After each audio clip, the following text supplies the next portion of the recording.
Bonsoir à toutes et à tous. Nous sommes jeudi 3 juillet, avec un petit peu moins de chaleur, mais quand même.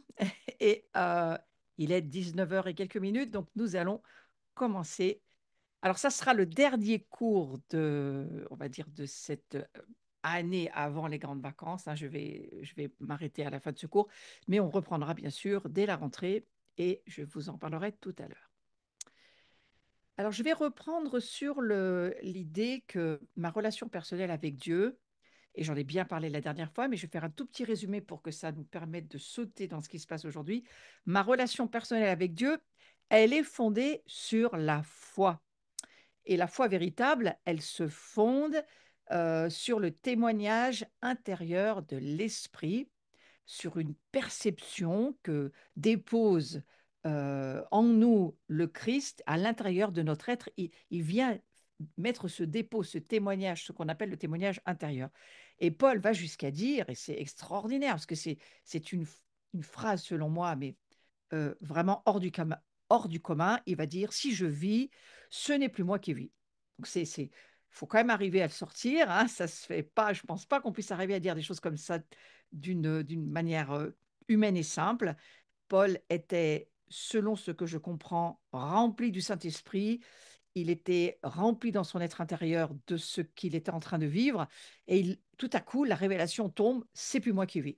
C'est le Christ qui vit en moi, c'est plus moi. C'est quelque chose que nous, on répète souvent, on le redit, on le chante, on le prie, mais quand même, c'est une réalité impressionnante. C'est ce pourquoi d'ailleurs, moi je cherche aussi dans ce cours, je cherche cette gloire, cette dimension où c'est plus nous, mais c'est Christ en nous qui, mais qui est-il ce Christ et mais qui vit chez moi? En quelque sorte, c'est quand même la question qu'on se pose et que Christ, lui, dit d'une manière magistrale, hein: «C'est plus moi». Je ne sais pas si nous, on pourrait le dire comme ça: «C'est plus moi». En fait, c'est plus du tout moi. Parfois, j'arrive à le dire sur des moments où je sers Dieu, où je fais quelque chose qu'il me demande, dans le travail qui est le mien, on va dire en termes de serviteur, lorsque je vais faire du ministère sur des personnes ou parfois je sais même que ce que je dis, c'est pas moi, mais c'est bon, c'est de temps en temps pas moi.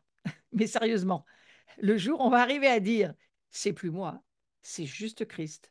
Mes amis, je crois que là, on va être rentré dans cette incroyable dimension de la nouvelle création que nous sommes. En tous les cas, cette phrase, notez-la, prenez en note spirituelle que c'est ce vers quoi nous allons toutes et tous, et que la foi de Paul au Christ, eh bien, c'est sa foi qui lui fait dire ça, hein. C'est pas, il ne peut pas le sortir de lui-même. Mais la foi, elle est spirituelle. Et cette phrase, elle est totalement spirituelle. Il, a, il est sorti, à mon avis, comme quand il est sorti de son corps, il est sorti de cette dimension charnelle pour entrer dans cette dimension spirituelle où il voit il est le Christ. C'est le Christ qui fait qu'il existe, qu'il vit, que sa vie éternelle, spirituelle, eh bien, il la tient grâce au Fils de Dieu qui vit en lui. C'est ce qu'on va continuer à développer, hein. Toute l'année, on va développer ça. Tous les mois qui vont suivre, la rentrée, on va plonger, s'immerger dans cette révélation qui nous demande du temps. Parce qu'on ne passe pas de l'enfance à l'adolescence, à la maturité en une seconde. Il nous faut du temps, il nous faut méditer la parole, il faut que la parole nous transforme, il faut que cette parole qui nous donne la foi nous change. Et ça fait vraiment partie de, je crois, de ce que j'appelle, moi, le fait de grandir dans la nouvelle création. Ça fait partie des défis qu'il faut relever. Il y en a d'autres, mais celui-ci en fait partie. Alors, quand Paul va dire qu'il est trouvé en Christ, non avec sa justice, celle qui vient de la loi, mais avec celle qui s'obtient par la foi en Christ. Donc, il voit qu'il est juste, qu'il est trouvé juste en Christ parce que, en fait, il l'a obtenu par la foi. Donc, vous voyez, il est bien question là de la foi de Paul. Et il dit, celle qui s'obtient par la foi en Christ, donc c'est la foi de Christ en Paul, mais il parle de sa foi, mais c'est pas sa foi, c'est la foi de Christ en lui.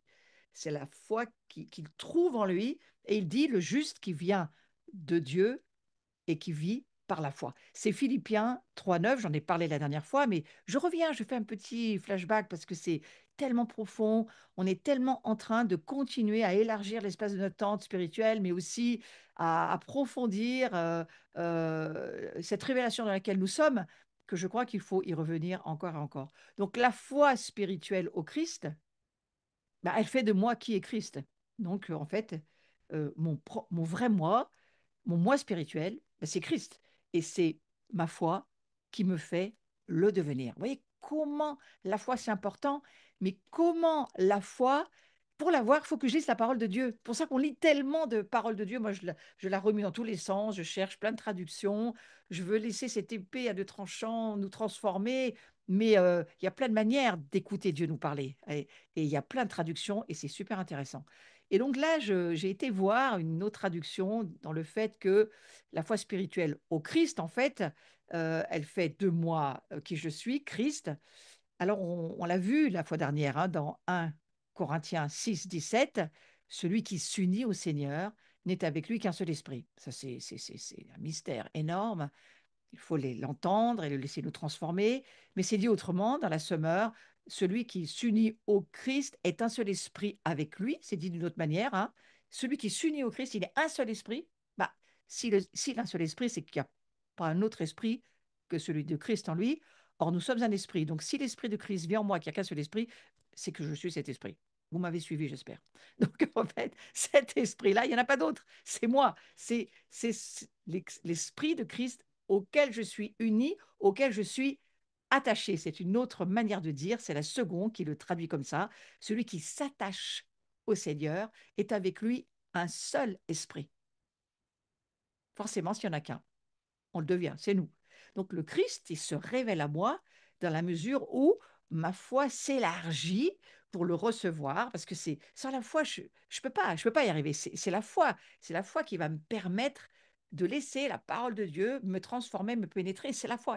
C'est par la foi que je comprends les mystères, les révélations. Je ne peux pas le comprendre par mon cerveau. Donc c'est forcément la foi et il se révèle à moi dans la mesure, c'est important la mesure, hein, où ma foi, elle le reçoit et que mon esprit l'accueille. Il faut que mon esprit accueille et entende et laisse le son de cette parole me changer.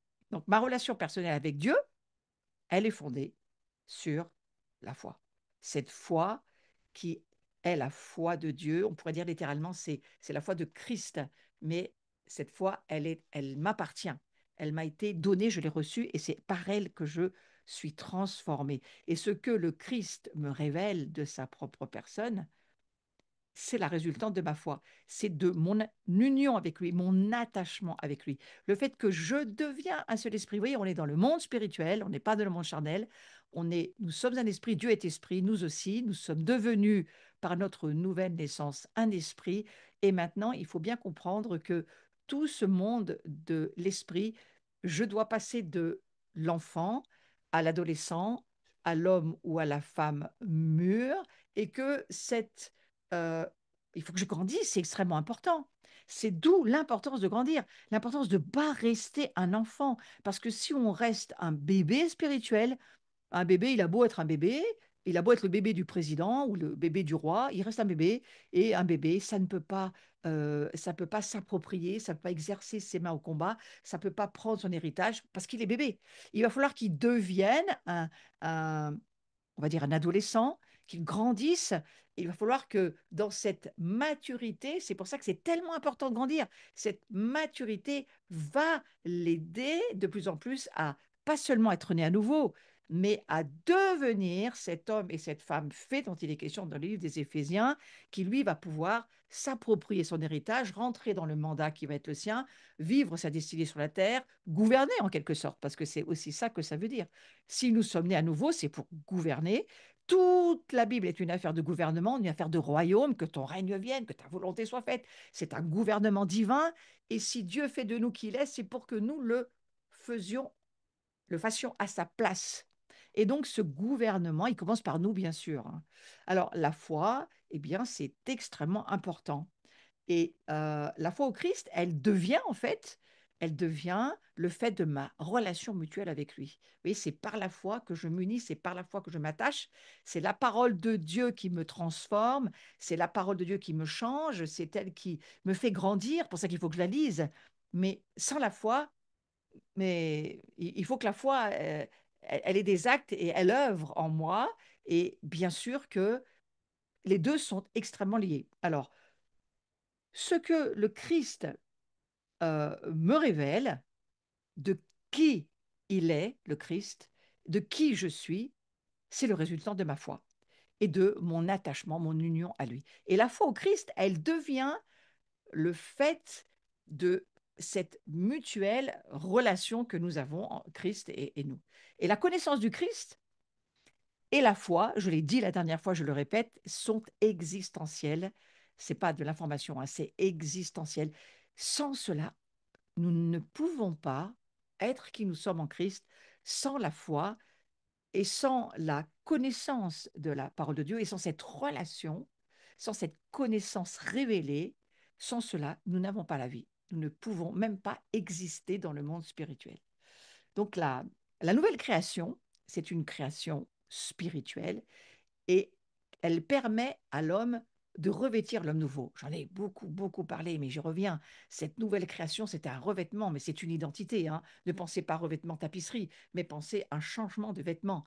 Pensez que nous sommes recréés, nous devenons vraiment quelqu'un d'autre que ce que nous étions avant d'avoir rencontré Jésus. Et nous sommes donc créés, et ça j'aime tellement le répéter tout le temps parce que c'est important, il faut que ça devienne notre transpiration. Hein. Nous sommes créés selon Dieu, dans la justice et la sainteté de la vérité. Donc nous sommes créés selon Dieu. Nous sommes euh, produits de la vérité. Mais nous le sommes en semence, nous le sommes en enfant, et nous devons, c'est extrêmement important de se le redire encore, nous devons grandir, grandir, grandir, mûrir, mûrir, mûrir, pour pouvoir enfin faire les œuvres que Jésus a fait sur la terre. Je crois que bien sûr qu'on va faire, et on l'entend beaucoup et on le chante, on va faire des œuvres extraordinaires. Déjà, faisons les ordinaires de Jésus. Mais c'est aussi pour ça qu'on est appelé à avoir la foi, à connaître Christ, à grandir, à laisser notre âme être restaurée, à laisser la parole de Dieu nous transformer, à rentrer dans ce combat du renouvellement des pensées, parce que tout cela, ce sont les défis que va avoir à remplir la nouvelle création. J'y reviendrai dans, on va dire, les prochaines fois. À la rentrée, j'y reviendrai. On va voir tous ces défis que la nouvelle création va avoir à relever, mais dans le contexte de savoir qui nous sommes et de savoir qui est Christ, cette connaissance révélée par la foi. Et cette transformation, elle est rendue possible que par la foi, pas seulement la foi, le baptême, pas seulement le baptême d'eau que nous avons choisi. Hein. Je ne parle pas de celui que nos parents nous accordent dans notre, on va dire, notre enfance, parce que c'est très bien qu'ils le fassent, mais ce n'est pas le choix que nous avons fait. Donc je crois qu'il y a un baptême qu'il faut choisir, comme le Christ l'a fait. Et ce baptême-là, ce choix-là, la révélation de notre baptême, et puis la communion, bien sûr, avec le Christ. Tout cela, ça fait qui nous sommes aujourd'hui. Donc la foi, et j'y reviens, c'est du fait qu'elle est le fondement qui permet à l'homme de vivre en communion avec Dieu, eh bien, c'est la foi aussi qui permet de participer à sa gloire éternelle. Donc, comme on est toujours, bien sûr, sur ce sujet de la gloire de Dieu, eh bien, vous voyez pole position importante de la foi pour participer à sa gloire, eh bien, il faut bien sûr saisir l'importance de la foi et l'importance de la connaissance révélée par la foi pour savoir qui est Yeshua, qui est Jésus-Christ et qui nous sommes nous aussi. Et cette nouvelle création spirituelle, eh bien là, on parle de quoi? On parle de notre véritable identité spirituelle. C'est qui nous sommes. On est en train de parler de notre identité spirituelle éternelle. Cette nouvelle création, cet homme nouveau, alors je redis, homme nouveau, c'est homme et femme, parce que dans l'esprit, il n'y a plus ni homme ni femme, ni juif ni grec, mais il y a un seul esprit. C'est pour ça qu'on l'appelle l'homme avec un grand H, nouveau, parce que c'est quelque chose qui n'existait pas avant que Jésus vienne nous révéler qui il est. Quand il a dit, il a posé cette question à Pierre et que Pierre lui dit, tu es le Christ, le Messie. Jésus lui dit, c'est par la foi, c'est le Père qui t'a révélé ça. Il t'a donné une mesure de foi pour que tu puisses voir et recevoir dans ton esprit la connaissance révélée de qui je suis, parce que toi, dans ton humanité, tu n'aurais jamais pu le savoir. Et tout ce que nous allons découvrir, nous allons le découvrir de la même manière, nous allons grandir de la même manière par cette puissance extraordinaire qui nous a été donnée, le Saint-Esprit, et qui, lui, eh bien, il va nous révéler toutes choses par la foi, hein, parce que c'est extrêmement important de situer la foi là où il faut la situer. Et la relation personnelle au Christ, eh bien, c'est la base la plus importante, c'est la base fondamentale de la vie en Christ. Quand je vous parle de la vie en Christ, la vie éternelle, on parle de Christ, on parle du Fils de Dieu, on parle de celui qui est venu nous révéler le Père, on parle de la même chose, on parle du Dieu éternel, souverain, on pourrait dire qu'il est omnipotent, tout-puissant, omniscient, il sait toutes choses, omniprésent, il est partout. Et le Christ lui-même, quand il est venu, qu'il est revenu dans son corps glorifié, son corps spirituel, avec son corps de chair, mais sa chair était glorifiée quand il est revenu après son ascension, il passait au travers des murs. Ah, tiens, il est devenu omniprésent, omniscient. Est-ce qu'il est devenu toutes ces gloires retrouvées?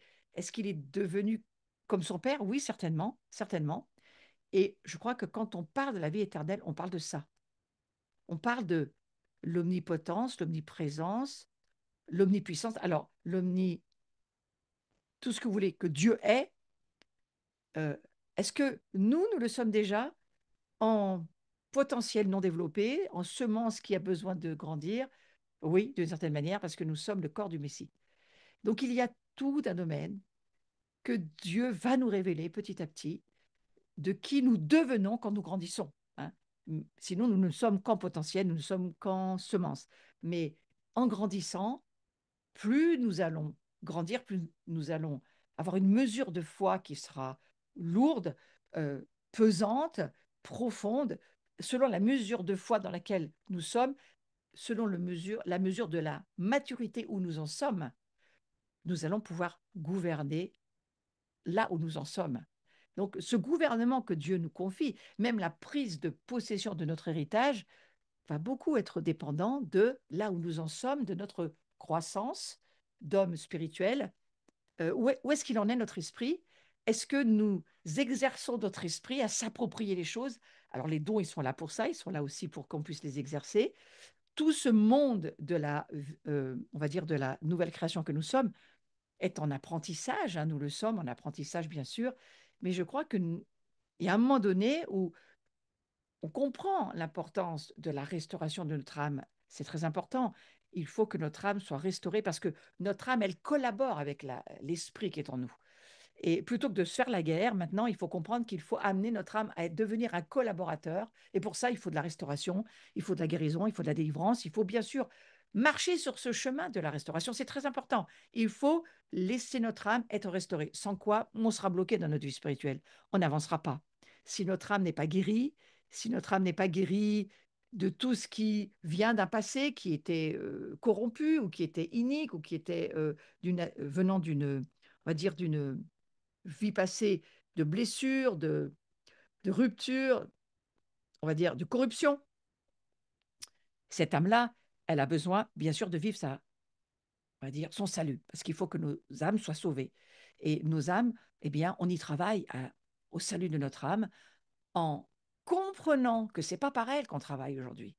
Aujourd'hui, on va prendre la conscience que nous sommes un esprit et nous allons apprendre à vivre à partir de notre esprit, de l'esprit de Dieu, donc de la parole de Dieu qui va nous enseigner, qui va nous conseiller, à partir des dons spirituels qui nous sont donnés, qu'il faut aussi mettre en route, en marche, et les utiliser, bien sûr. Si on ne les exerce pas, eh bien, ils ne vont pas grandir eux non plus. Notre foi, il faut l'exercer. La foi sur les œuvres, c'est mort. Donc, il faut exercer sa foi dans tous ces domaines. Vivre à partir de notre esprit, avoir la conscience que nous allons vivre à partir de notre esprit, apprendre à marcher par l'esprit. Alors, vous avez plein d'enseignements sur ma chaîne à ce propos, mais maintenant, on entre dans des révélations tellement différentes que je crois qu'il faut reprendre ces fondamentaux, mais les remettre à jour faut faire des remises à jour et avancer avec des révélations fraîches, nouvelles que le Seigneur va nous accorder. En tout cas, moi, c'est ma prière pour l'année qui vient. Et donc, c'est là où j'en suis. Et ce que je comprends maintenant, c'est que, ayant la conscience de qui je suis, un esprit qui doit maintenant vivre selon le modèle spirituel, avec les clés du royaume, avec les principes du royaume, et aussi en apprenant à fonctionner, mais bien sûr, pour cela, il faut grandir, mûrir, avancer. Rien ne se fera si nous ne lisons pas la parole de Dieu. Donc, une des premières choses cet été, prenez du temps pour lire la Bible. Nourrissez l'être spirituel que vous êtes. Donnez à manger à votre esprit. Mangez un petit peu moins, il fait moins chaud, c'est plus facile. Votre corps, hein, comme ça, en plus, ben, vous avez gardé la forme physique. Hein, c'est plus facile l'été que l'hiver, donc profitez-en. C'est naturel, on a moins faim, l'été il fait chaud et notre corps vit différemment. Donc mettez-le un petit peu, on va dire, dans un jeûne permanent de moins manger, ça va nous faire du bien tout l'été.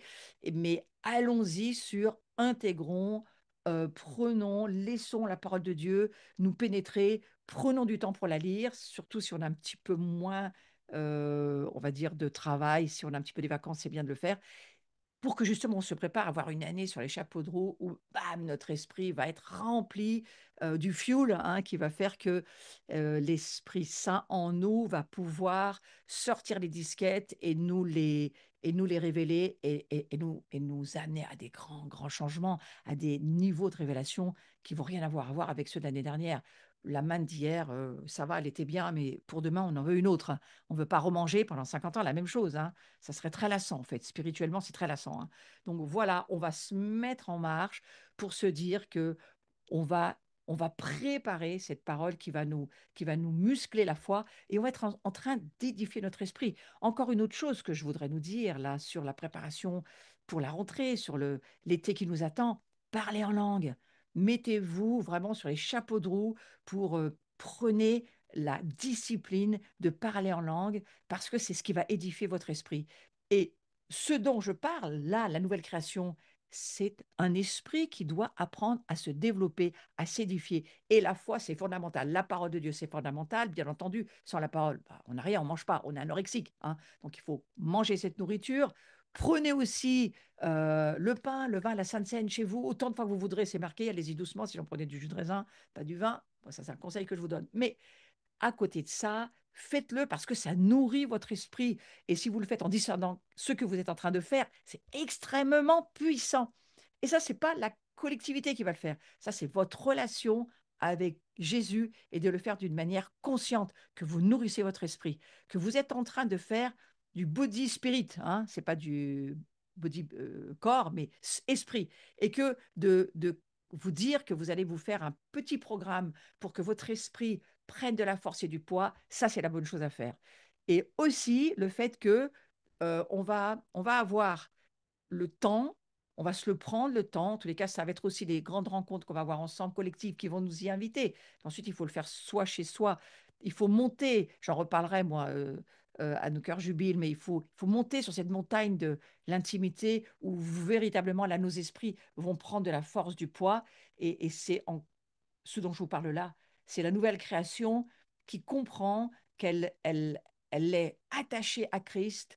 Nous sommes plus qu'un esprit avec Christ, mais l'esprit qui est là, eh bien, il faut le faire grandir, il faut le muscler, il faut l'édifier, il faut le construire. Et ça, il y a notre part à faire. Et notre part, c'est lire la Bible pour que la foi vienne, pour que le Saint-Esprit puisse prendre ce que la parole de Dieu nous révèle et nous transforme, se mettre à pratiquer les œuvres. Priez pour vous, priez aussi pour les autres. La prière, c'est vraiment l'endroit où Dieu nous attend et où il nous donne les révélations qui vont nous transformer. Donc prenez du temps pour prier, prenez du temps pour parler en langue, prenez du temps pour avoir la conscience que vous êtes en train de vous occuper de l'esprit que vous êtes. Hein, et voilà. Et en mangeant un peu moins, votre corps va mieux se porter. Et en jeûnant de temps en temps, vous allez entendre beaucoup mieux ce que l'esprit vous dit. Et je vous dis, l'été, c'est plus facile. Je me suis toujours dit que Jésus avait fait ses 40 jours de jeûne dans le désert. Il faisait chaud, c'était pas en Antarctique. Hein. Et à mon avis, il y a des raisons. C'est parce que c'est pas la même ambiance. Hein. L'hiver, ça, c'est compliqué. Mais l'été, c'est plus facile. Et donc, ce vers quoi je vais, c'est que de rappeler que la relation personnelle au Christ, c'est vraiment la base de la vie, de ce dont je suis en train de vous parler, la vie éternelle. Si on la veut, cette vie-là, bien sûr qu'on l'a par la foi, mais si on veut la voir grandir, si on veut devenir des hommes et des femmes musclés spirituellement, en forme spirituelle, bien, il faut se discipliner à faire ces choses que Dieu ne fera pas pour nous. Et cette vie, c'est quoi? Cette vie éternelle, c'est qui? C'est quelqu'un, c'est Jésus. Cette vie éternelle, c'est il vit en nous. Et s'il n'est pas là, nous n'avons pas la vie. Et comment nous pouvons être sûrs que nous avons la vie? Parce que nous croyons dans le Christ et que par la foi, nous savons qu'il est là et que le Saint-Esprit nous le révèle. C'est lui qui nous fait dire Abba, Père, Papa, c'est toi mon Père. C'est le Saint-Esprit en nous, mais c'est la foi. La foi vient de ce qu'on entend, la parole de Dieu, et elle nous révèle et elle nous amène dans notre esprit à avoir cette conscience, cette intuition, cette communion en union avec l'Esprit de Christ. C'est ça la vie éternelle. Et on la vit déjà. Donc c'est une manifestation de Dieu qui nous investit, qui nous met en communion de vie avec le Père, le Fils, cette vie éternelle. J'aimerais vous dire ce soir, c'est quelqu'un. C'est pas seulement de savoir qu'on a la vie éternelle. C'est si on a, si on a le Fils, on a la vie. Avoir en termes de être. Être, c'est-à-dire que nous sommes la vie qu'il dit que nous avons. Nous le sommes. C'est notre identité. Et si nous avons le Christ, nous avons cette vie éternelle. L'amour chrétien, en fait, c'est la caractéristique de l'homme nouveau. Je l'ai déjà dit aussi la semaine dernière, mais je le répète. C'est cette caractéristique. L'homme nouveau, il est né à l'image de Dieu, dans la sainteté et la vérité. Nous sommes saints, nous sommes vérité, en Christ, bien sûr. Hein, et voilà, c'est le fondement de qui nous sommes. Et la foi au Christ, elle donne en héritage la vie éternelle et la communion avec le Père, avec son Fils Jésus-Christ. J'ai terminé le cours en déclarant des paroles de Paul extrêmement importantes la semaine dernière, où j'ai dit, et je vais juste les relire parce que c'est extrêmement puissant. Paul déclare, on le sait, mais jusqu'où on le sait. On le voit, mais jusqu'où on le voit. On pense que on en a la révélation, mais la révélation, elle n'a pas de limite. La foi, elle n'a que la limite qu'on lui donne. La foi, elle vient de la connaissance révélée de l'objet de notre foi. Donc la foi, elle dépend de la connaissance que nous avons de l'objet qui nous donne la foi, donc du Christ. La foi, elle n'a pas de limite. Pourquoi? Parce que la révélation n'a pas de limite. Et parce que le Christ qui est en nous n'a pas de limite. La limite, c'est nous qui la mettons ou qui la subissons à la mesure de notre foi, tout simplement. Pourquoi Dieu dit tout est possible à celui qui croit? C'est pas une affaire que Dieu peut tout faire. Bien sûr que Dieu peut tout faire, il est Dieu. Mais c'est pas ça la question. La question, c'est nous, là où nous en sommes, c'est notre foi qui va décider du possible ou pas, de là où nous en sommes, de ce qui va nous arriver selon notre foi. C'est la mesure de notre foi. Petite mesure de foi, petite, on va dire petite récolte. Hein. Souvent, on prend ce passage pour parler de l'offrande en disant celui qui donne peu, il récolte peu. Celui qui donne beaucoup, il récolte beaucoup. Ça marche pour les finances, bien sûr. Ça marche aussi, bien sûr, pour l'amour. Ça marche pour le pardon. Ça marche pour la foi dans la guérison, dans la délivrance. Ça marche pour tout. Celui qui croit pas, il a rien.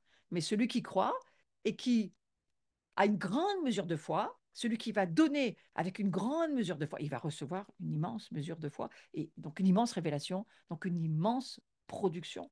Ça va avec. Et donc, Paul, il déclare, et j'y reviens, que l'Église, c'est le corps de Christ, et il le dit hein, dans Éphésiens 1, 23, l'Église qui est son corps, la plénitude de celui qui remplit tout en tous. L'Église est la plénitude du corps du Messie. C'est un immense mystère, mais c'est ce que Paul a reçu dans la révélation de son union avec Christ. il voit que l'Église, c'est le corps du Messie. Et combien de fois, nous, on a regardé l'Église avec un regard humain, charnel, de jalousie, de critique, de jugement. Donc, c'était un jugement charnel, forcément. Et aujourd'hui, le Seigneur nous dit, il faut que tu vois avec mes yeux, avec ton être spirituel, avec mon esprit en toi, que tu vois ce que moi, je te dis que tu dois voir. Alors pour ça, il faudra du renouvellement d'intelligence, hein, Romains 12, 2, qui nous dit, réoriente tes pensées, pense comme Dieu pense, pour que tu puisses enfin arriver à penser comme Dieu pense. Mais pour penser comme Dieu pense, il faut juste lire la Bible et penser comme la Bible pense. La parole de Dieu, c'est la pensée de Dieu. Si vous remplacez le mot parole par pensée, vous allez voir, vous allez comprendre beaucoup de choses d'une manière différente. Pendant une année, j'ai mis ma communauté un peu au travail en leur disant, il y a plusieurs années de ça, je leur ai dit, vous allez enlever le mot parole, vous allez changer par le mot pensée. Parce que comme ce que Dieu dit, c'est sa pensée, et ce que nous pensons, nous le devenons. Donc, au lieu de mettre la parole de Dieu, tu mets la pensée de Dieu. Et ça change la manière de voir les choses. Et en fait, l'Église est donc le corps du Messie, et l'Église va penser, je dis en prophétisant par la foi, elle va penser comme Dieu pense. Et c'est ce à quoi elle est appelée, pour ensuite, en pensant comme Dieu pense, faire les œuvres que Dieu pense qu'il voudrait nous voir faire. Parce que nous, on pense ce que Dieu pense, ce que Dieu veut voir l'Église faire. C'est le Notre Père qui dit que ta volonté soit faite sur la terre comme au ciel, que ta volonté soit faite. Ben c'est ça, c'est ce que je suis en train de vous dire. C'est, voilà, la volonté de Dieu, elle va se faire. Elle va beaucoup dépendre de ton niveau de foi, de ta mesure de foi, de la mesure secouée, serrée ou pas de ta foi, un peu comme quand tu vas semer dans les finances, est-ce que tu sèmes une bonne mesure serrée parce que tu vas récolter à la mesure de ta semence ou est-ce que tu veux, ben voilà, tu n'as pas bien compris ou tu n'as pas vraiment le cœur ouvert pour, voilà, c'est des petites semences et c'est ton niveau de foi, mais tu auras un niveau de récolte à la mesure de ta foi, grosse récolte. C'est pas moi, c'est la Bible qui le dit. Donc, l'Église, vous savez, je vais vous donner un exemple parce que c'est quelque chose qui me revient, puis ça m'avait beaucoup marqué. Quand je suis allée aux États-Unis pour la première fois et qu'on était dans un hôtel, puis j'ai vu la grandeur de leur lit. Alors, c'est des kings ou des queens, hein. Des queens, hein. Les lits, c'est 180 ou 2 mètres, hein. Ils n'ont pas tellement plus petits dans les hôtels. Puis il y en a deux comme ça dans la même chambre. Alors déjà, à deux, tu te perds, tu ne trouves pas où est l'autre. Mais alors, deux, l'un à côté de l'autre, tu... c'est effrayant, hein. Alors, déjà, je m'étais dit, mais ils ont des grandeurs de lit, c'est quand même incroyable. Les autoroutes aux États-Unis, mais enfin, nous, avec nos petites routes de campagne, quand un Américain vient nous visiter, je me dis, oh, à quoi on doit ressembler? On a un réseau qui est pas trop mal, hein, parce que moi, j'en ai vu beaucoup des réseaux. Franchement, ça va, le nôtre est pas trop mal. Mais il est petit, tout est petit, les maisons sont petites.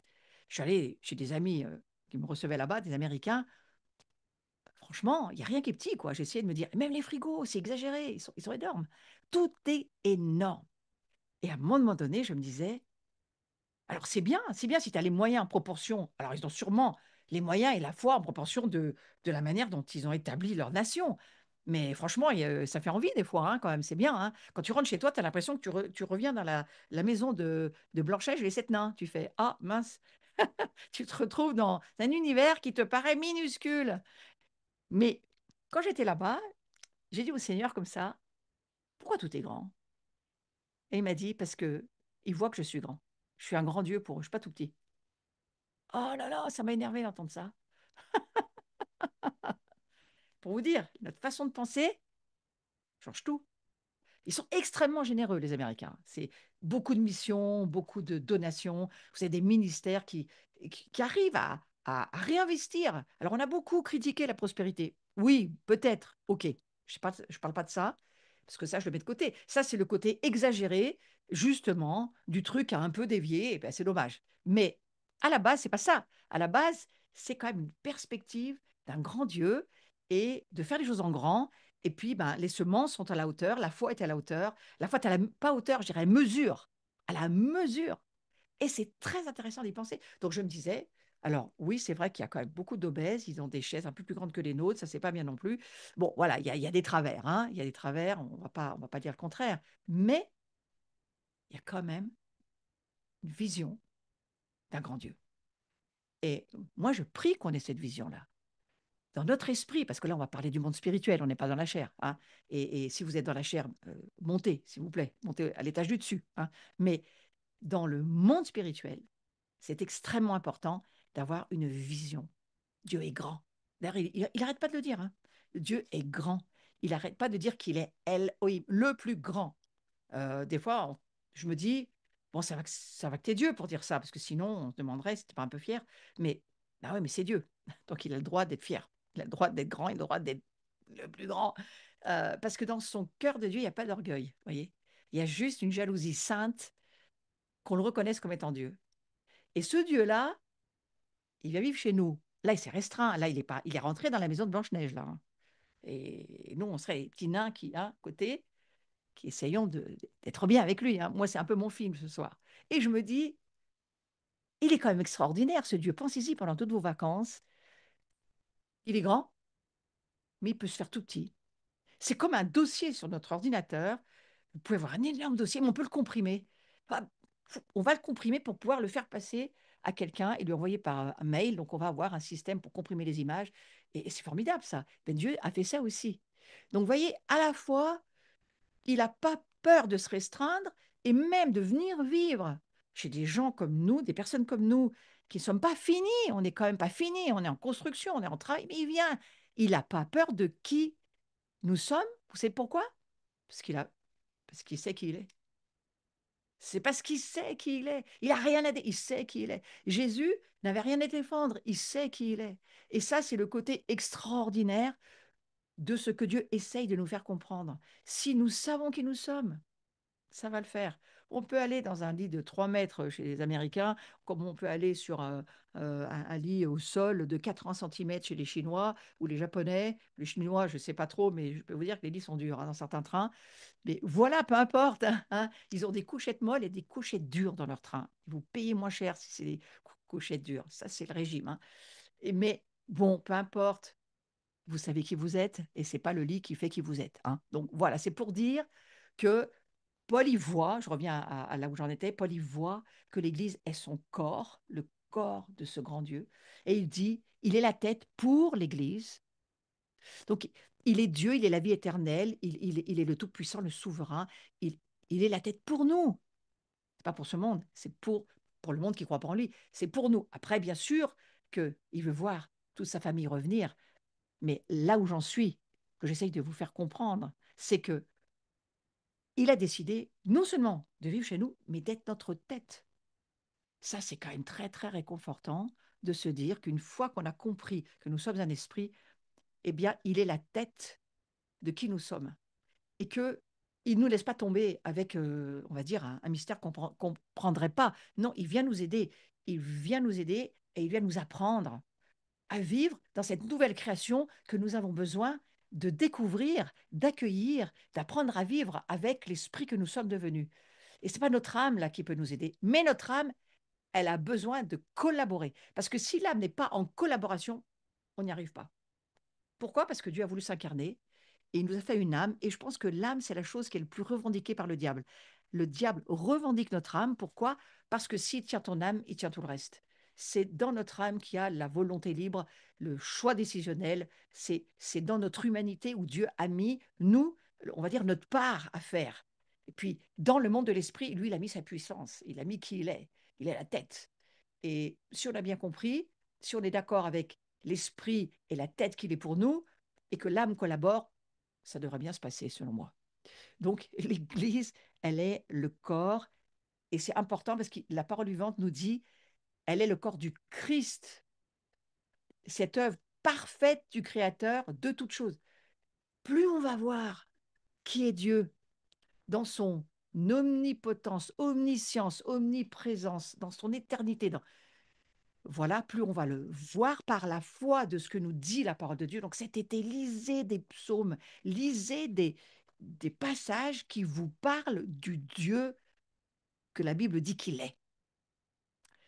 Et vous allez voir, en vous va s'édifier votre esprit. Et votre âme, au fond, en collaborant, en étant d'accord, elle va beaucoup, beaucoup rentrer dans le repos. Parce que plus vous comprenez par la révélation, la tête, qui est Christ en vous, plus votre âme peut se mettre dans le repos. Il y a un repos pour le peuple de Dieu. C'est Hébreux 3 qui dit ça. Il y a un repos. Et ce repos, c'est de savoir qui nous sommes dans la nouvelle création. Dans l'ancienne, non, non, bah non, c'est un enfer et c'est une oppression permanente. Dans la nouvelle création, c'est le contraire. Mais il faut, on va dire, progresser, apprendre à vivre dans cette nouvelle création que nous sommes. Et la parole vivante nous redit, hein, je redis encore là où je me suis arrêtée, ce corps, œuvre parfaite du Créateur de toutes choses, le Christ le fait grandir sans cesse. Ah, c'est pas que nous, hein. Le Christ le fait grandir sans cesse. Là, je suis dans Parole vivante, Éphésiens 1, 22, 23. C'est Christ qui fait grandir sans cesse le corps par la foi qui est en nous, par le fait que son esprit est en nous, par la puissance du Saint-Esprit. On a tout ce qu'il faut pour grandir. Mais on a bien sûr notre part à faire, hein. Et le verset continue en disant, et il comble chaque membre de sa plénitude. Il n'a pas dit, il comble le corps, comble chaque membre. Chacun de nous, de vous, qui êtes là, connecté, qui écoutez, ou qui allez peut-être écouter en replay, c'est la même chose. Le membre du corps de Christ que vous êtes comblé de sa plénitude. Moi, je ne comprends pas tout ce que je vous lis, mais je vous le lis, hein. Et moi, mon esprit dit, waouh, waouh, mais qu'est-ce que ça veut dire tout ça? Et ça veut dire que la plénitude de Dieu, qui est Dieu, la vie éternelle, c'est le même mot, l'éternité, Dieu en nous, va se révéler. Mais il y a une plénitude qui est prévue pour nous. On risque d'être longtemps sur ce cours. Et lui qui pourtant remplit l'étendue de l'univers et conduit tout à son accomplissement. Il est en nous. Parole, ça, c'était des paroles vivantes, hein. Et je termine avec parole de vie. L'Église est le corps du Christ. En elle, le Christ est totalement présent. Vous vous rendez compte? En moi, en toi, en tant que membre, mais aussi en tant que corps, il est totalement présent. On ne peut pas le comprendre par notre cerveau, mais par notre esprit, qui est l'esprit de Christ en nous, et le Saint-Esprit qui a la puissance de la révélation. On lui demande, Seigneur, tu nous dis que l'Église est le corps du Christ, du Messie, s'il te plaît, continue à nous le révéler, parce que ça nous montrera d'une manière claire qui nous sommes. Et Paul y conclut en qualifiant l'Église et en redisant, vous êtes le corps du Messie. Donc là, je vais aller sur un petit domaine que j'ai commencé à travailler, je le continuerai à la rentrée scolaire, mais je veux quand même aller sur 1 Jean 1, versets 1 et 4, parce que c'est intéressant de le lire.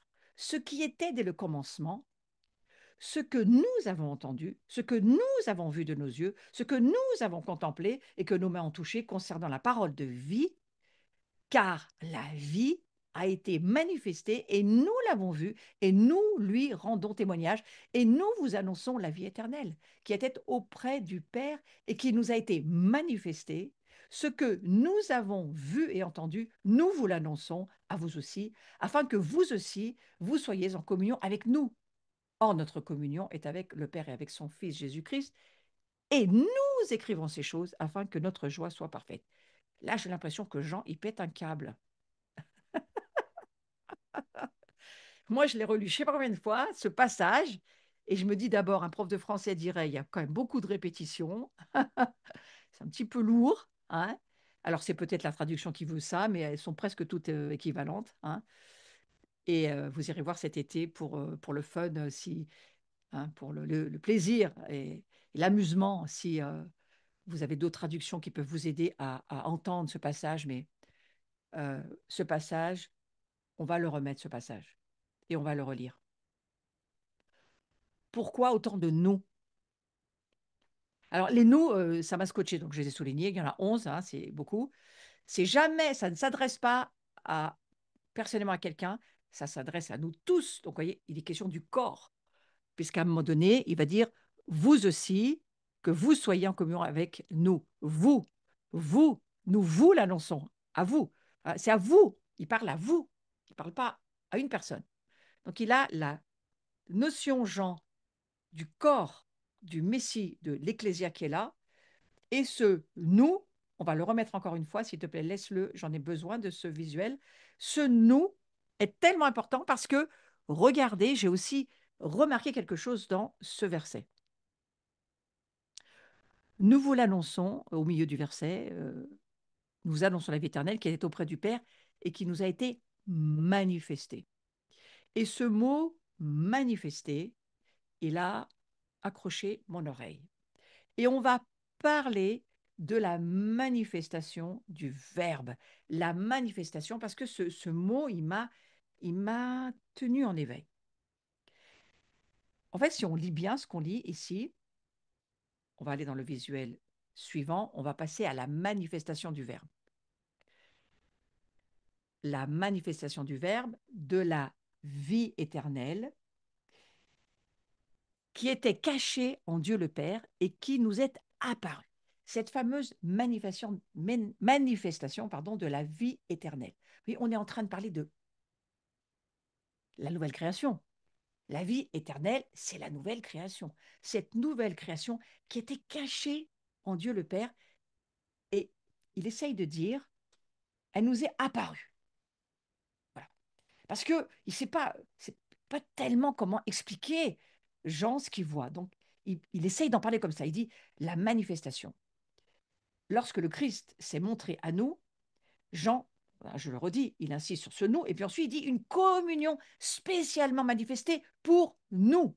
Donc il revient sur ce nous, la manifestation de la vie éternelle, c'est le visuel suivant, nous était destiné en propre. Donc ce nous sur lequel je reviens, nous, c'est en propre, c'est le nous.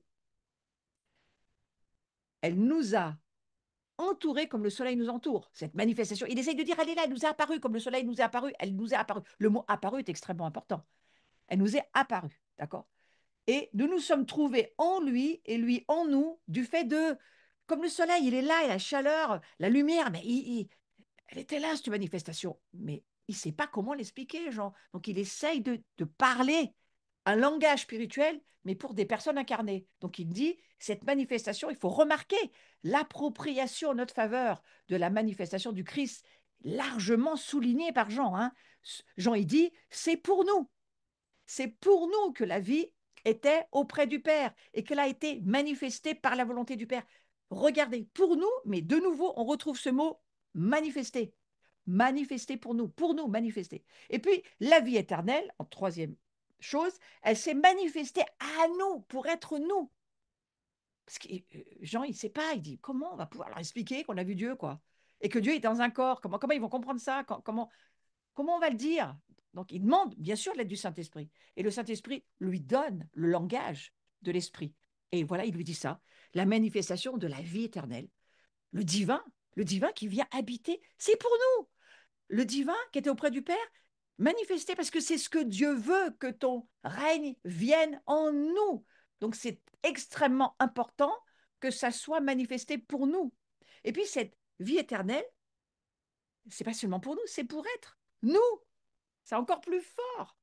C'est la troisième partie. Pour être nous. La vie éternelle, c'est le Fils. C'est quelqu'un. C'est une personne. Donc il essaye de dire, elle nous est destinée. La divinité. Christ, il est en nous. C'est pour nous. Il est venu, il est apparu. On l'a vu, c'est lui. C'est le Fils de Dieu. Et pas seulement ça. Manifesté, mais pour être nous. Waouh, Jean, il est là. Là, c'est. Là. Il essaye de nous transmettre sa révélation.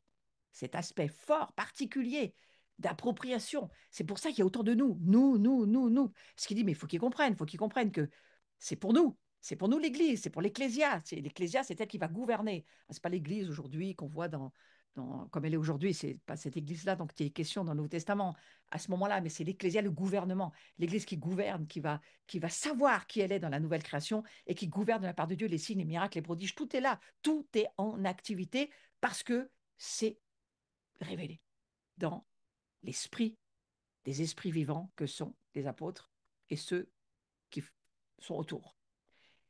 Et c'est cette appropriation, on pourrait parler de cette communion à cette vie éternel et par conséquent au Fils et au Père, qui tous les deux, mais à la fois un, l'ont manifesté pour nous. Et Jean, il fait waouh, ce thème de la manifestation. Donc, je vais finir avec ça pour cette fois-ci, mais j'ai été chercher manifestation. Mais qu'est-ce que ça veut dire en fait vraiment la manifestation? Parce que on n'est pas en train d'être les gilets jaunes là, hein, c'est pas tout à fait ça non plus. Donc j'ai voulu aller voir c'est quoi cette manifestation.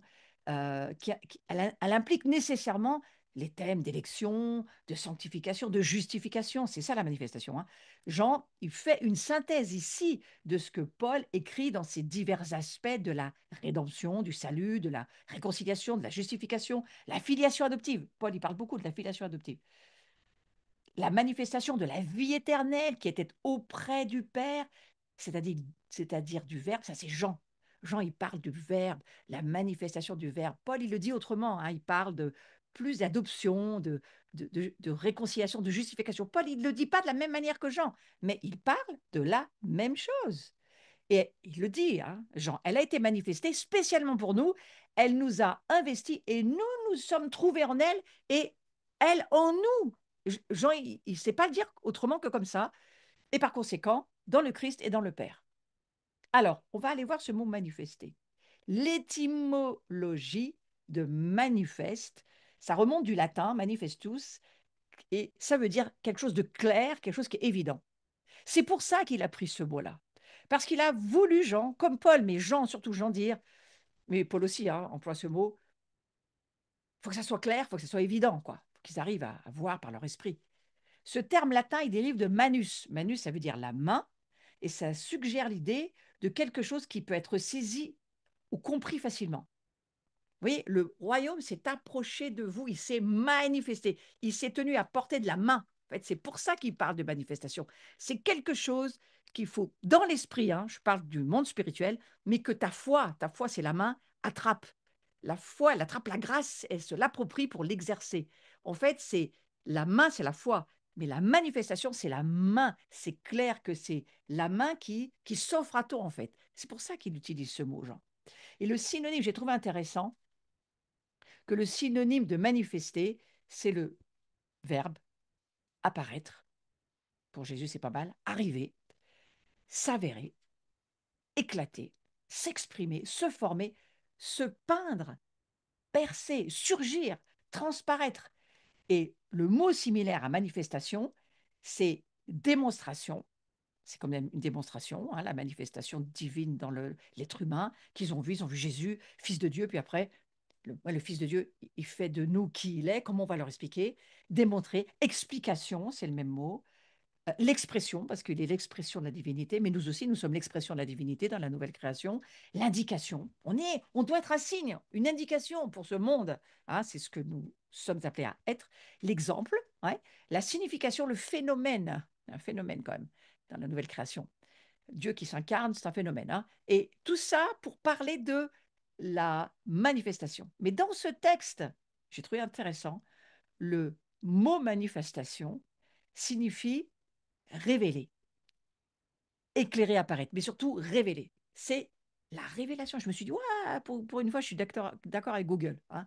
C'est la même version grecque du mot utilisé dans Apocalypse chapitre 1, verset 1 dans la Bible du Semeur, qui parle il s'est manifesté, de Romains 8, 19, qui affirme essentiellement que toute la création attend l'apparition, la manifestation, la révélation des fils et des filles de Dieu. Donc, il y a quelque chose là, Jean essaye de dire, il y a beaucoup plus que ce petit mot, voilà, il est le fils de Dieu, oui, oui, oui, mais il y a beaucoup plus que ça. Il y a un immense mystère. Je vais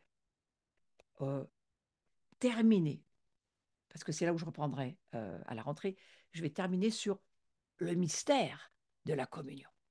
Nous sommes devenus participants à la vie, cette vie éternelle dont je vous parle. Nous sommes participants à cette vie éternelle, à ce Dieu qui se fait homme, qui rentre dans les hommes, comme l'homme rentre en Dieu en tant que corporation, en tant qu'ecclésia, corps de Messie, l'Église. Donc ce mystère de la communion, nous sommes devenus participants de la vie du Père et de son Fils Jésus-Christ. Et cela, de quoi on parle? Ben, ça constitue le salut. C'est une partie du salut. C'est le salut que de participer. Si vous êtes participant à la vie divine, Pierre va dire à un moment donné, nous sommes participants de la vie divine et la corruption fuit. Ça veut dire que les ténèbres n'ont rien à voir avec nous parce que nous sommes d'une autre race, d'un autre domaine, notre vie fait partie d'autre chose. On n'est plus. Et à un moment donné, on va, on va avoir une dimension de foi et un poids de gloire qui va changer les choses. On va plus être seulement, on aura ce combat, on aura toujours ce combat à la chair. Je pense que jusqu'à ce que Jésus revienne, mais on l'aura de moins en moins. Par contre, on va avoir de plus en plus ce poids de la vie éternelle en nous. Je préfère vous dire de la vie éternelle plutôt que le poids de gloire pour changer un peu et que ça nous donne une autre perspective de la vie éternelle. Parce que la vie éternelle, c'est la gloire de Dieu, c'est la même chose en fait. C'est Dieu, c'est la divinité en nous, c'est Christ en nous. Voyez. Et donc, euh, ça s'accorde avec la plénitude de l'amour de Dieu et de sa grâce, cette grâce qui s'est déversée subitement sur Paul, hein, qui, après avoir cru, il s'est fait baptiser, et puis il va se lever, il va témoigner du Christ. Dans les synagogues, il va proclamer que Jésus est le Fils de Dieu. Certains l'avaient rencontré dans d'autres endroits, ça a dû leur faire un peu bizarre quand même, hein. Et acte 2 acte 9, pardon, acte 9, verset 20, aussitôt, il prêcha dans les synagogues que Jésus est le Fils de Dieu. Cette révélation est tombée comme un ouragan dans l'esprit qui est devenu vivant de Paul, mais aussi de Jean. Et je crois que, en tous les cas, Paul, ça l'a totalement transporté du royaume des ténèbres dans le royaume de la lumière. Et c'est ce que la Bible nous dit. Donc, subitement plongé dans la vie éternelle, il s'est trouvé vivre le mystère de la communion avec le Père et son Fils, sans que personne, lui par contre, c'est fort, hein, sans que personne ne lui ait jamais enseigné. C'est la dimension du mystère de la révélation. Certaines personnes ont des révélations sans que ça leur ait jamais été enseigné. La Bible est bien sûr l'instrument de la révélation, mais certaines personnes, même sans la Bible, peuvent avoir des révélations. Évidemment, si c'est Dieu qui leur parle, c'est la même chose aussi, hein, bien évidemment. Donc tout ce qu'il savait, Paul, c'était qu'il était aveugle et sur qui était Jésus, parce qu'il ne voyait pas qui était Jésus, et que maintenant il voyait. Voilà. Donc c'est ici, je crois, le secret de la joie parfaite qui réside justement dans les jaillissements de la vie éternelle, sans qu'on s'y attende et sans qu'on ait fait aucun effort pour, à la limite, le chercher. Il était aveugle et tout à coup, il voit, il reçoit cette grâce de la lumière et tout à coup, il voit, Seigneur, que je vois, hein, c'est vraiment son cri, euh, et qu'il advienne aussi selon votre foi, parce que ça, c'est vraiment une phrase qu'on lit beaucoup dans l'Écriture, qu'il en soit fait selon ta foi. Eh oui, tout est possible à celui qui croit, tout est possible à Dieu, mais Dieu est limité par notre foi. Il se limite à notre foi. Mais notre foi n'a que la limite qu'on lui donne et du travail qu'on lui fait faire, parce que notre foi, elle, est sans limite, mais il va falloir y arriver. C'est le travail que ça va nous demander de vivre et de marcher par l'esprit. Voilà. Donc ce soir, je vais m'arrêter là. Je veux juste dire que finir avec le fait que Jean y donne à la rédemption et à l'expiation. Vous comprenez ces deux mots? La rédemption, c'est le rachat. L'expiation, c'est le pardon des péchés. Donc, il donne à la rédemption et à l'expiation le rôle de garantir la conservation de la vie éternelle déjà reçue. Et là-dessus, j'y reviendrai parce que c'est tout à fait énorme. Mais Jean, euh, il voit et il entre dans un domaine spirituel où il se rend compte que euh, au fond, le rachat des péchés, le pardon des péchés, euh, la vie éternelle qui nous est donnée, eh bien, c'est tout ce que Jésus a fait et qui devient dans notre vie la vie, eh bien, c'est tout cela qui est la garantie que nous avons déjà reçue en Christ. Lui, il dit, ben voilà, c'est la garantie, c'est ça. Et on le lit, hein. Mes petits-enfants, je vous écris ces choses afin que vous ne péchiez point. Si quelqu'un a péché, nous avons un avocat auprès du Père, Jésus-Christ le juste. Il est lui-même une victime expiatoire pour nos péchés, non seulement pour les nôtres, mais aussi pour ceux du monde entier. Oh, en fait, Jean, ça y est, il pète un câble. Il dit, ça y est, je le vois, il est la garantie pour nous de la vie éternelle. Et si nous croyons en lui, si nous voyons qui nous sommes, si nous voyons qui il est, eh bien, nous avons une garantie. Et je finis là-dessus. Garantir la communion, c'est la permanence de sa gloire. Il y a en nous la permanence de sa gloire. La gloire, elle devient permanente. Elle prend simplement du poids. Nous allons de gloire en gloire. Elle prend de la hauteur, de la largeur, de la profondeur. Elle grandit, elle mûrit, mais elle est déjà là. Et lui, il dit, voilà, voilà, on a une garantie. C'est la communion. Et cette communion, elle est garantie par la permanence de cette gloire, cette vie éternelle qui vit en nous. C'est une extraordinaire révélation que Jean, et là, vous inquiétez pas, on y reviendra, mais je vais maintenant terminer cette heure en priant. Je te remercie, Seigneur, de ce que tu as donné à Jean de voir l'immensité, la, la révélation de ce qu'est la vie éternelle, de ce qu'est la foi et la connaissance de Christ par la foi et de cette communion tellement importante où il le dit lui-même. Lui, sa prière, c'est que non seulement on soit en communion avec eux, mais en communion avec, bien sûr, le Père et le Fils, parce que c'est cette communion-là, c'est cette relation-là, c'est le fait que nous soyons qui il est par notre relation et par la foi et la connaissance de qui est Christ que nous avons cette vie éternelle et que nous avons la garantie de la permanence de la gloire de Dieu. La gloire de Dieu, elle est en nous en permanence. Si, il y a quand même beaucoup de si nous grandissons, parce que je crois que c'est cela que je comprends, si nous grandissons, nous avançons, quel que soit le temps que nous mettons, nous grandissons, nous avançons, nous mûrissons, et alors nous allons de gloire en gloire. Nous avançons, mais cette garantie, la communion, c'est elle qui nous permet de vivre cette relation par la foi. La foi, elle est là, et la foi, eh bien, c'est l'assurance de tout ce qu'on espère. C'est la démonstration de ce qu'on ne voit pas. Mais la foi, elle va amener la manifestation par le fait que la parole de Dieu, lorsque nous allons opérer dans le monde spirituel, nous allons voir des guérisons, des délivrances, nous allons voir notre foi opérer et faire les œuvres que Jésus a faites. Et c'est là-dessus que je vous encourage à méditer tout l'été au nom de Jésus. Soyez bénis. Amen pour ce soir. Merci Seigneur parce que tu peux faire de chacun, chacune de nous ces, ces opérateurs pour le royaume de Dieu. On va être des personnes qui allons comprendre et fonctionner dans le monde spirituel et nous allons apprendre à faire la même chose que Jésus. Et pour cela, il va falloir que, bien sûr, notre foi grandisse en lisant la parole de Dieu. Je vous souhaite un très, très bel été. J'en retrouverai un certain nombre dans les divers événements de cet été, mais que votre été soit doux, agréable, et puis que vous puissiez prendre du temps pour avoir une intimité avec le Seigneur. Allez sur la montagne de l'intimité. En tous les cas, c'est là où je vais vous emmener dimanche soir pour nos cœurs jubiles. Mon prochain cours, oui, oui, c'est le 4 septembre de 19h à 20h. Donc, on se retrouvera là à la rentrée. Sinon, bien sûr, nos cœurs jubiles 5, 6, 7 juillet, c'est là, c'est ce week-end. On se retrouve pour ceux qui est inscrits. C'est pas trop tard pour vous inscrire. On peut s'inscrire jusqu'au dernier moment, même en entrée. Donc, vous pouvez rejoindre tous ceux qui vous y attendent. La maison de Jean, inscrivez-vous. On attend encore des personnes à venir.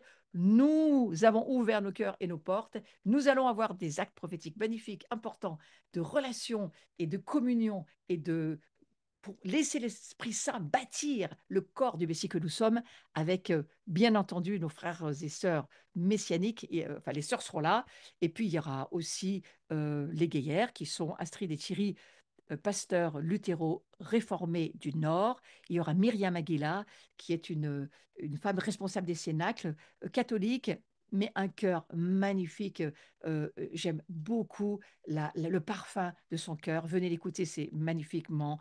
euh, oh, c'est merveilleux. Et puis Tal Aroni, qui sera là aussi avec Eva, et qui, là, va nous donner des enseignements, mais aussi le parfum d'Israël et de là où elle vit, à Yad Hashmona. Vous allez voir, on va faire un beau tissage tous ensemble. Voilà, vous êtes invités à la louange, Jean-Daniel Berthaud, Timothée Weiss et Laurent, bien sûr, et puis Nathan à la batterie. On va y aller profond, haut et large. On va chercher le Seigneur de tout notre cœur. Voilà. Ensuite, on se retrouve à Gagnères. Vous avez des lives, hein. Il y a un live qui se fait encore le 16 juillet où on va parler de Gagnères, un troisième live. Vous retrouvez ça aussi sur ma page Facebook. Vous pouvez retrouver toutes les infos. Il y a un petit message aussi. Vous allez voir des uns et des autres. C'est intéressant. Branchez-vous, connectez-vous au corps du Messie. C'est comme ça qu'on s'embellit. Je serai à Notre-Dame-du-Lot pour le 18 et 19 août avec tout un tas de personnes et vous lirez le visuel, vous verrez, il est affiché sur notre site et aussi sur ma page Facebook. C'est un moment important. Nous allons ouvrir une porte qui va se continuer jusqu'en 33, 2033, mais là c'est une porte qui s'ouvre et nous l'ouvrons à plusieurs et nous sommes heureux d'être dans l'unité des chrétiens, c'est ça l'idée. Vous me retrouvez le 20 septembre pour Guérison et Délivrance, une journée comme on a l'habitude de les vivre, mais on ne sait jamais ce qui s'y passe et c'est passionnant vraiment, avec du ministère concernant la délivrance, la guérison et du cœur et tout ce que Dieu veut encore guérir dans nos âmes qui ont besoin toujours d'être touchées, mais qui vient aussi euh, forger notre esprit pour que nous devenions des musclés. On va peut-être appeler ça les musclés dans l'esprit. Et puis j'ai une autre journée, le 18 octobre, je vous la donne pour que vous puissiez la mettre de côté.